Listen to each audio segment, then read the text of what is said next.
We are going to ahead with the first innovative discussion, talking with conversation with Natalia and Tom. In the next 45 minutes, we are going to discuss different ideas and tips about the UN tourism and what's going to do in the next following year. Natalia, Bayona, Tom Baum, the table is for you.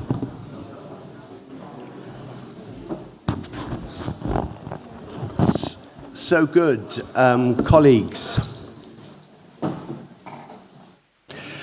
For our first session then, I think it is very appropriate, I think it is in a sense critical that we have the voice of UN tourism today, because as has already been said, we are faced globally with increasing challenges in tourism, climate, stability, political conflict, and other political movements which perhaps challenge aspects of tourism.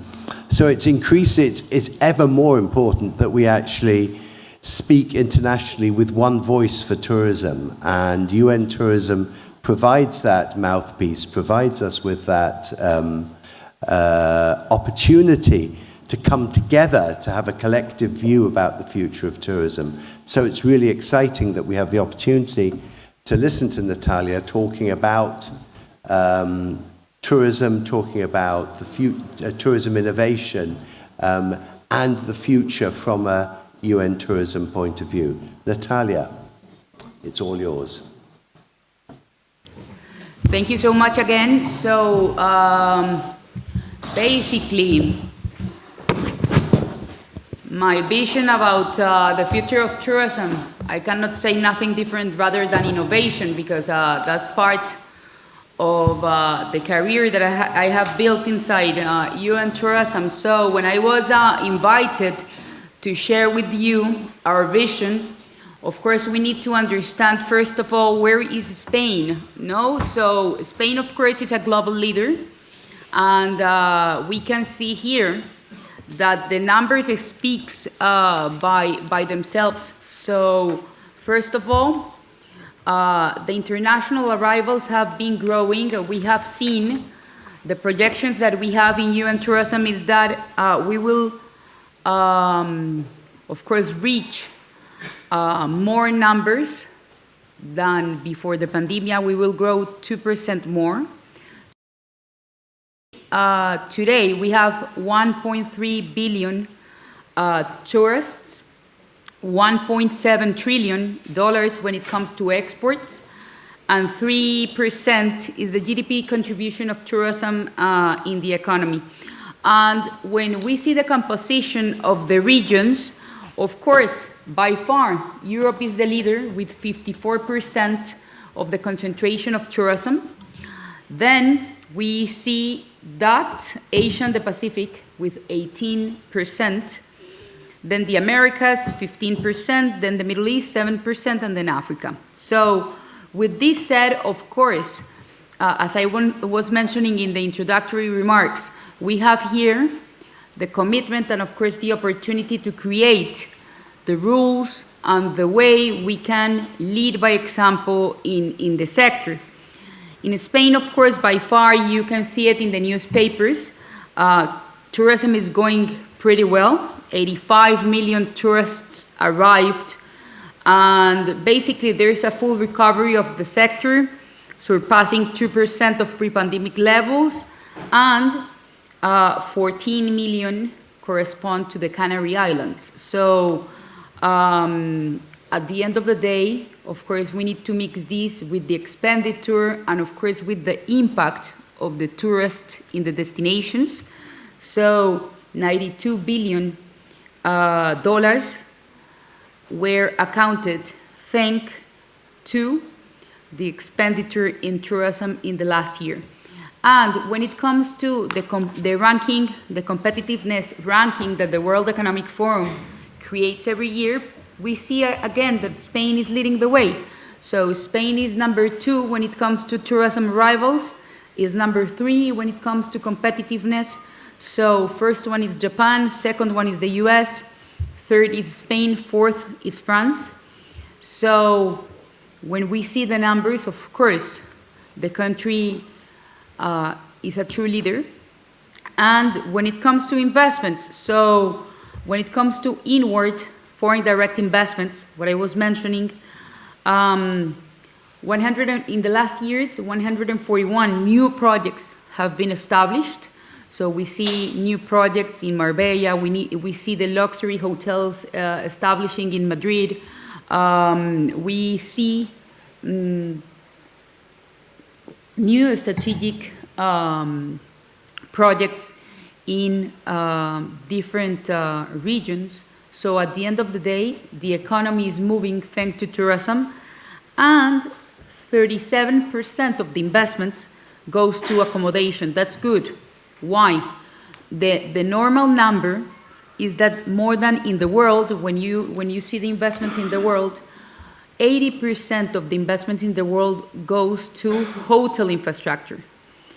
So there's a global need to diversify. Of course, investing in hotels is good, but we need to complement the investments on infrastructures, on new parks, or on new experiences, because if not, of course, you cannot have as an experience a hotel and airports and that's all. So it's good that in Spain, 37% goes to accommodation, because at the end of the day, this shows that the country is bringing different types of investors to create new infrastructures. And this is key as well.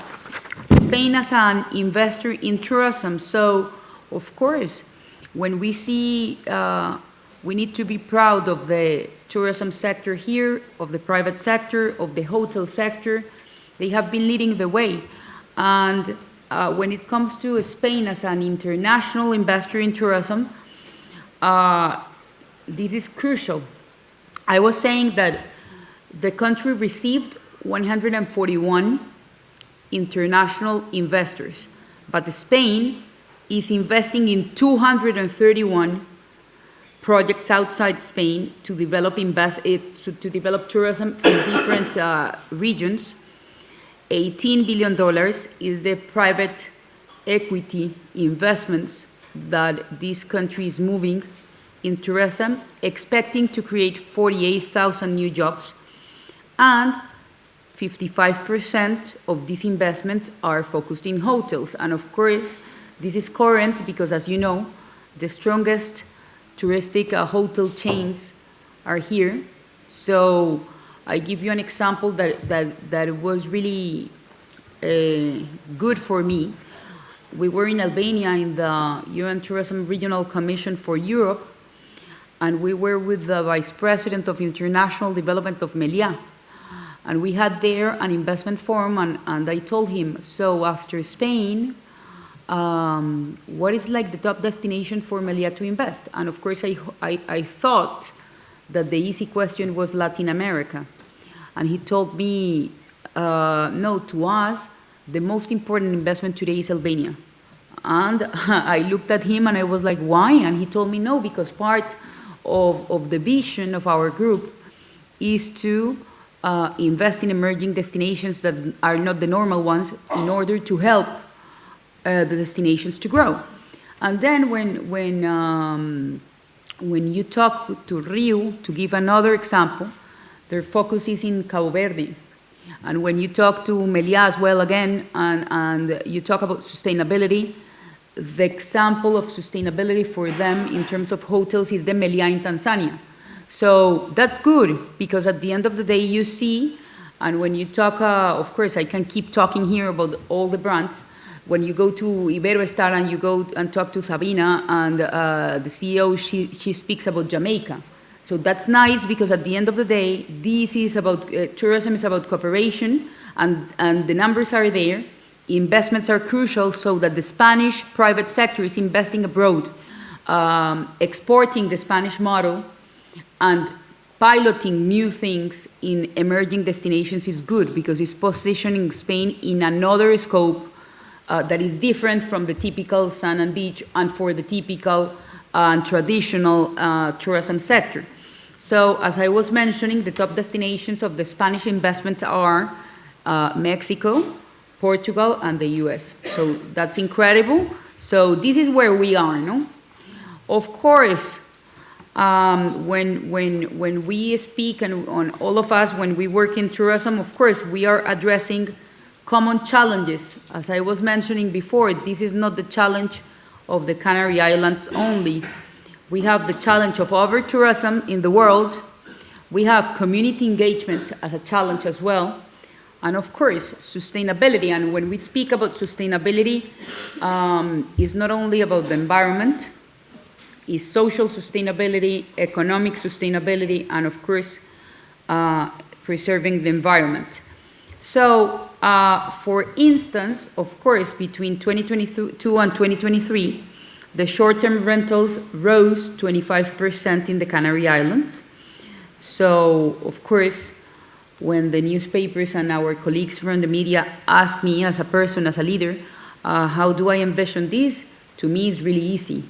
To me, it's about regulation, to be strict, and of course, you have different models in the world. Good thing, Spain already helped on the creation and the regulation of the short-term rentals because Spain was the chair of the European Union, so we have there a model. But there are a lot of models that you can see there. The US, in New York, is a strong example. In New York, there's impossible to have short-term rentals because it's illegal. So of course, that's an extreme. It's not good, bad. It's a decision that of course you need to make when you see numbers and when you see that maybe the different type of models are not creating added value to the cities. That's a decision that you need to make. So, and what I'm saying, the newspapers, the Spanish media were asking me this in the Middle East, in Oman. I was with ABC in El Mundo. If you see, and you put my name there, I was saying they need to pay taxes because, of course, they are an SME, they are a venture, and they need to be regulated, of course. So there are different ways of regulating these.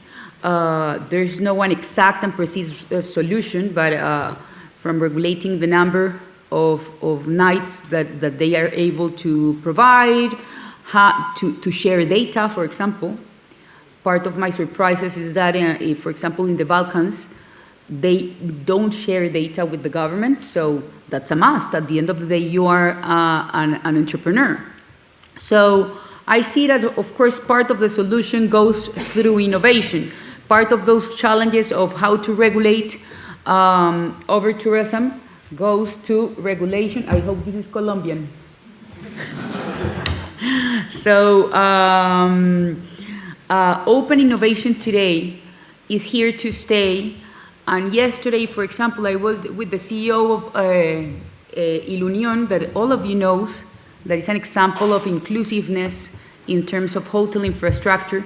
And we were discussing about this. So how to preserve the values of a destination, to preserve the values of the citizens, to preserve the values of the hotels, how open innovation can help and can work to make this happen. So what do we do? What is our value as a UN agency? First of all, we work with all the actors. So we work with the corporations, with the institutions. Today, we have in the network more than 2,000 corporations working, of course, with 160 ministries of tourism. We have created a network with more than 10,000 startups from all around the world in these 6 years when we started to work on innovation. So to help, of course, the destination to pilot new solutions based on technology that can help us to achieve new results and, of course, to face over-tourism, to face how to involve the community in tourism. Of course, we work with investors. We have a network of more than 200, and we work with them to bring them together in all the forums that we do, and we connect them with the public sector to see how we can create new business opportunities for the countries. And of course, last but not least, the academia, because as I mentioned before, the academia is the place where you can moderate and you can start these kind of discussions that can complement part of the solution. So with Spain, what we are doing, so basically, Spain already have the potential to infuse its tourism model with innovation. There are two things that are crucial. One, this is a personal approach. When I was working for the Colombian government, what I learned about smart destinations, it was thanks to the collaboration with Segitur and with Spain. You have there a strong asset. Spain has a strong asset that I don't see it in the mature destinations. That's good because you already have a methodology to create smart destinations and to help to measure the real impact in tourism in the Spanish society. So today, when it comes to investments as well in smart destinations and technology, I have to say that, of course, the global venture capital is booming because during the pandemic, yes, all the tourism businesses understood the importance of the digital transformation. So today, we can say that $46 billion have been invested in entrepreneurs, in startups, to solve new problems and to scale up the problems. Spain received 2% of the world global venture capital, and Spain is the greatest contributor to the UN Tourism Innovation Network with 14 of the top startups. So this is crucial because part of the discussions, and here it's my advice, part of the discussion of this forum can be connected with the technology that the entrepreneurs are creating all around Spain so that we can be able to pilot and we can be able to measure. So the next year, when the summit connects, you have results and you have a takeover from the last summit so that you can see results little by little. So why not we create a challenge on innovation with SEAT and with all the ecosystem here so that we are able to bring results to the table from the briefing that all of you gave us during these discussions. So with the Canary Islands, as I was mentioning, we started to work 2 years ago with the government and with INFECAR because part of the problematic was to bring new technologies into the discussion. So we launched together a startup competition on island destinations to bring sustainable and innovative answers to the challenges that these islands had. We received 100 applications, 10 finalists that were pitching there from 60 countries, so imagine. And there's one that is working here, Local Bird, that is Spanish. They are developing technology for the concierge services in the hotels for vacation rentals, so to make more efficient the service that the hotels bring to the normal visitors. So this is just an example of what the Spanish talent is developing and is piloting here in the Canary Islands. This year, we created another challenge here in the Canary Islands that is the Hospitality Challenge, bringing tech solutions for lodging. So we received, again, 120 applications. From the 10 finalists, 2 were from Spain, from 70 countries, and one of them is piloting the solutions here. That is from Tenerife, FE Waste. So basically they're working, they have a waste measurement software. You know pretty well that part of the nightmare of a hotel is everything related to waste management in the buffets, etc. So this startup helps hotels to be more efficient in the way they preserve and they measure their waste. So that's part when we talk about sustainability again. This is an example, or this one, Twistic, that is from Gran Canarias, that is a digital solution that drives businesses and connects, of course, to the environment preservation. But the good thing of this is that thanks to this challenge and thanks to the visibility that we together are giving to these entrepreneurs, they already signed a contract to pilot this with TUI, that is one of the biggest tour operator worldwide. So at the end of the day, that's what we see in UN Tourism. Through innovation, the technology is there, the entrepreneurs are there giving solutions. We need to include it as part of the discussion because they are creating results. Mabrian is another one that I love. That is one of the winners. This is from Menorca, from another sister island, and they do data intelligence to create smart destinations. The good thing is that after our competition in 2019, they were able to sign contracts with Amadeus, for example. So they are the ones creating a smart data to Amadeus, that is a huge corporation. And they have signed as well contracts with MasterCard, so to track how the business transactions are in the cities and then to help the cities to manage the flow of tourists. So this is another example on how the Spanish entrepreneurs are working with the big companies to solve these kind of issues. My street book is another one that has been winner from Spain, that is big data as well, that recommends routes with real-time data.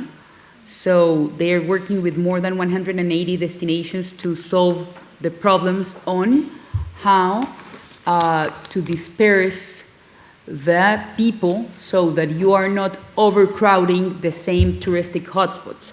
So at the end of the day, of course, I cannot stay here talking about millions of examples, but I decided to bring here the most important or the ones that we believe on in UN tourism. And of course, when we open the discussion of the future of tourism, so the question is, okay, so with all of the information that we have, how we can build the future of tourism. So to us, the main pillars, these pillars needs to be together: education, social innovation, and of course data focus. Without these three, it will be impossible, of course, to construct a better model. Why? This is very easy. Education. I don't know if you know, but tourism is a top employer of youth, but 50% of youth working in tourism only have secondary skills. I don't know if you read OECD reports, but the last OECD report says that 2/3 of people that work in tourism in Europe only have secondary skills. So if we have this informality, if we don't give the proper education to the people that are serving to our sector, it will be impossible to be sustainable, because the jobs won't be good, the salaries won't be good, so the informal economy will be there. So yes or yes, this is the first pillar that we need to address, not in Spain, in the world, because that's why education is maybe priority number one of our house, because we really understood when we go all around the world and we see that every single leader is asking for education, is because it's true. So we need to first start solving this challenge. As I was mentioning, 42% of tourism firms perceived shortage of workers in quarter four. So last week, when I was in Barcelona for the Executive Council, I received some media from your sister island from Baleares, and they were asking me about this. What do you think? Is that we don't have, Spain has a lack of workforce in tourism? Or what is happening? Why no one wants to work in tourism? And What I was saying is that it's not that no one wants to work in tourism, it's that if you are not educated, of course, it's very difficult to have a strong salary, and it's very difficult to have a career. And this is not happening in tourism only. To become an investment banker, of course, you need to do a career. To become a lawyer, a strong lawyer, you need a career. So the same needs to happen in tourism. People need to understand if they start working in tourism, what's the future, in order to be really convinced that this is not a short-term job, that is normally what the young generation think, rather than this is a long-term and visionary place to work. Then 14% of hotel employees only have primary education, again. So the data is there, so that's why we have partnered, we have a strong education program in the UN tourism, so we have our online academy with more than 35 universities there uploading content for free, because the mandate of that academy is to serve and to help people. So we have there courses on artificial intelligence and big data, to how to become a good restaurateur. So vocational and managerial from the best universities are there. And we, normally speaking, promote it because we need, of course, that people get certified in tourism. Second point, we decided to launch this year a bachelor's degree with Lucerne University. This is a Swiss degree, but the first year will be taught in Spain, in Madrid. The second year is hybrid, and the third year will be in Switzerland. So this is a pioneer and a test that we are doing to engage the young generations into tourism in a formal way. We are discussing with different universities that are affiliate members of UN Tourism to create different masters as well in tourism, so to help as well management to keep improving their skills. And last but not least, we are creating different reports to cross jobs and, of course, the education that needs to be provided to fill this gap that we have. So second pillar, of course, social innovation. I cannot say much in the most human economic sector that is tourism. So, of course, social innovation is the way to diversify the portfolio of tourism. And we are working together. There's a 2.1 trillion market there. And the growth of social innovation in tourism is incredible, 14% of growth. Our Director of Innovation, Antonio, is from the Canary Islands, Antonio Lopez de Avila, and he is on his way to my hometown, Colombia, and I am in his hometown, Canarias. But what we are doing and why Antonio is there is because we are working with the governments of emerging destinations as Colombia to develop, through innovation, competitions where the communities, the indigenous women, the artisans, etc., apply to our competitions with different products that they want to promote in the destinations. So we include the communities there, and then the winners are able to have a boot camp with good universities. In the case of Colombia, is with IE University, with Instituto de Empresa, but of course it could be with another good one.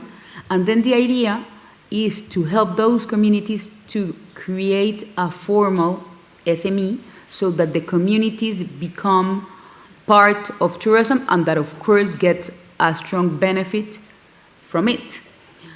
This example is the same that we have done in Cuba, that we have done in Panama, and we are starting to do this in Africa as well, because part of what we see is that if we include the communities, but if we help them to create part of their businesses and to involve them in the private sector, of course the benefits will be for all. So at the end of the day, everyone will be an ambassador of tourism. And last but not least, just to end, of course, the data focus. most of the times I listen carefully about the importance of data and artificial intelligence, but if you don't know for what do you need them, maybe that's useless. So here, of course, by 2025, digitalization in aviation, in travel, and in tourism is expected to create $305 billion of value to the sector. So data is there. And of course, you already have, as I mentioned before, la red de destinos turísticos inteligentes, the Smart Destinations Network. And of course, more than 440 destinations in Spain has been working with the methodology. But as I was mentioning before, Spain is a good exporter of the good things that you're doing. So you're exporting the model to Latin America, to Colombia, to Uruguay, to Mexico, to Paraguay. So at the end of the day, this is an opportunity.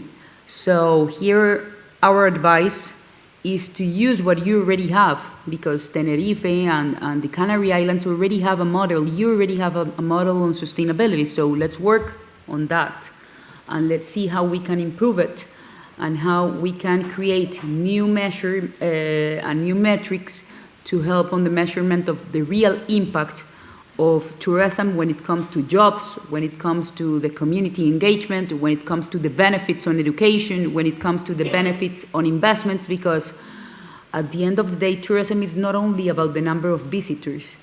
Tourism is about the impact in the human beings, on how the people are more educated, on how the people have more income thanks to tourism, on how there's a preservation of the culture, but that at the end of the day is showcased to new people.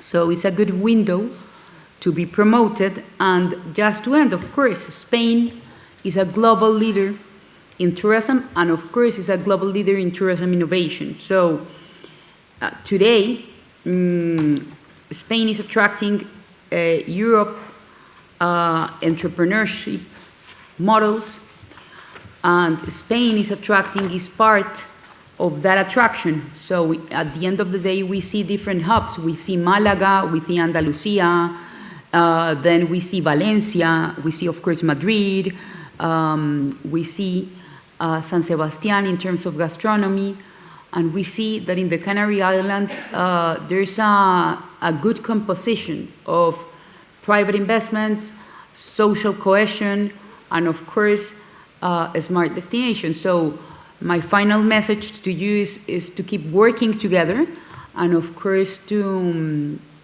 help on the creation of this new model by a constructive discussion that can help us to lead this change, and of course to export this model all around, so that the challenges that the world is facing in tourism are solved here and then can be exported to another destinations. Thank you so much.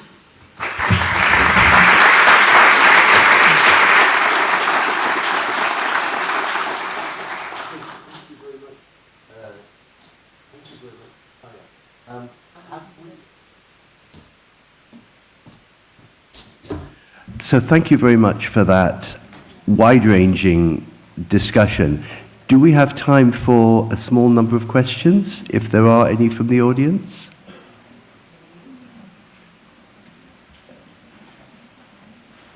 Yeah. So, I'm Sasha from Germany, and we have the same problem, because we have to discuss that normally the working teams and everything, the people, that the young people don't want to work in tourism because the reputation of the jobs are so bad. So there must be a change of the employers to give more space for free education and free working positions. I need that? Okay.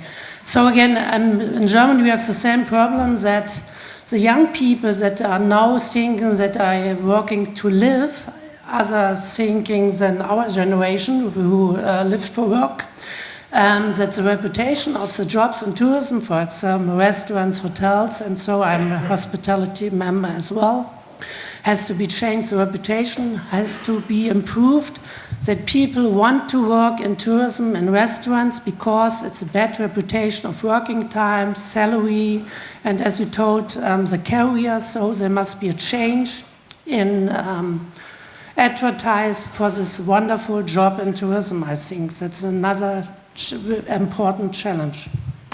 Thank you. That's a very important question.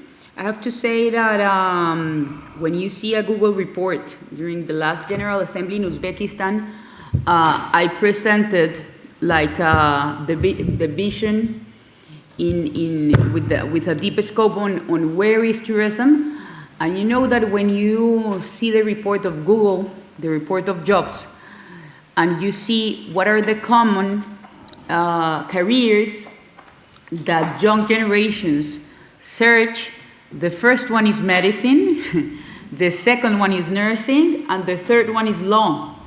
So, of course, it's paradigmatic that tourism is a top employer of the young generations, but it's not in the mindset.